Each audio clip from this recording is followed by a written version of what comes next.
नमस्कार YouTube family, thoughts with cooking या चॅनलमध्ये तुमचं स्वागत आहे। आज मी बनवत आहे 1 कप दुधापासून एकदमच मस्त अशी मिठाई। त्याच्यासाठी मी इथे अर्धी वाटी नारळाची सगळी साल काढून घेतलेला आहे। तुम्ही इथे वाटलेलं खोबरंही घेऊ शकता। मी इथे फ्रेश कोकोनट घेतलेला आहे आणि मी त्याची साली काढून घेतलेल्या आहेत आणि त्याला कट करून मिक्सरमध्ये त्याला मस्त असं बारीक वाटून घेतलेलं आहे।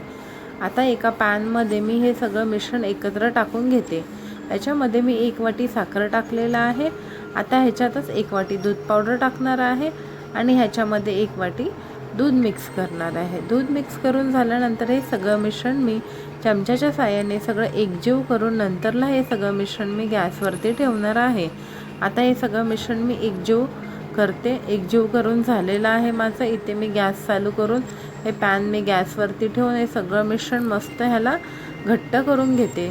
बघू शकता मी गॅस चालू करून घेतलेला आहे आणि ही कढई माझी गॅसवर ठेवलेली आहे। त्याच्यामध्ये मी 1 चमचभर इलायची पावडर टाकलेला आहे। हे चांगलं मिश्रण मी ढवळून घेते। थोडंसं गरम झालं की हे सगळं मिश्रण असं पातळ होतं। मग ह्याला आपल्याला चांगलं असं घट्ट करून घ्यायचं आहे आणि ह्याचा सगळा कच्चापणा असा घालवायचा आहे। बघू शकता हे मिश्रण कसं पातळ झालेलं आहे। आता ह्याला चांगलं मी फिरून मस्त असं घट्ट करून घेते। ही मिठाई तुम्ही पण नक्कीच ट्राय करा, खायला पण खूप छान लागते।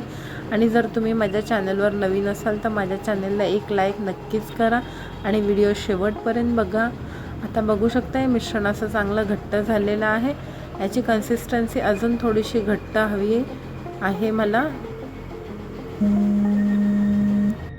आपल्या मिठाईचं हे सगळं मिश्रण एकदम रेडी झालेलं आहे। आता मी ह्याला 3 भागामध्ये डिवाइड करून घेते सगळ्या मिश्रणाला। आता इकडे मी थोडासा ग्रीनवाला असा फूड कलर मिक्स करते आणि मी ह्याला चांगला ढवळून घेते। जर तुम्हाला कलर नाही टाकायचा असेल तर तुम्ही असं नॉर्मलही मिठाई बनवू शकता बिना कलरची, पण ह्याच्यामध्ये मी 2 कलरचा वापर केलेला आहे।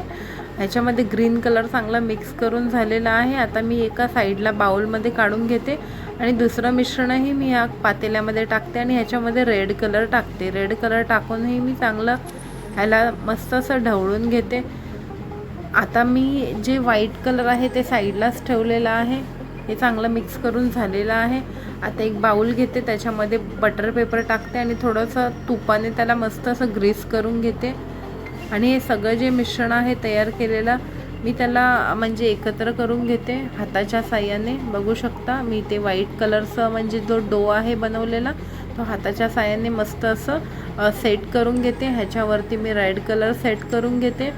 हे सगळं झाल्यानंतर ह्याच्यावरती ग्रीन कलरही सेट करून घेते। हे सगळं सेट झाल्यानंतर मी हे मिश्रण 1 ते 1.5 तास असं म्हणजे साईडला ठेवते, थोडंसं हे घट्ट होण्यासाठी, सेट होण्यासाठी।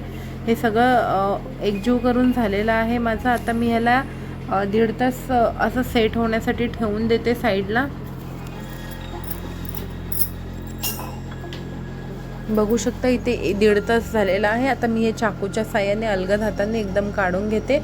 इथे माझी मिठाई खाण्यासाठी एकदम रेडी झालेली आहे। तुम्ही पण ही रेसिपी नक्कीच ट्राय करा। आता मी ह्याला एकदम हलक्या हाताने कट करून घेते।